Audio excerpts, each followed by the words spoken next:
Magandang umaga, ngayon po ay araw ng Huwebes, May 14, 2026. Update muli tayo sa lagay ng panahon. Nanatili pa rin pong mainit ang panahon sa malaking bahagi ng bansa ngayong araw. Asahan ang bahagyang maulap hanggang sa maulap na kalangitan sa maghapon.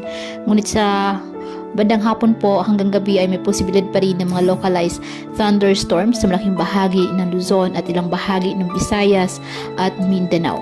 Samantala, patuloy pa rin na minomonitor ang isang low pressure area na dating si Bagyong Kaloy na nasa loob po ng ating Philippine Area of Responsibility.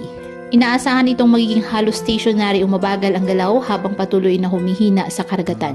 Hindi naman ito inaasahan na magdadala ng mga pag-ulan o direktang epekto sa anumang bahagi ng ating bansa. Ingat po and God bless.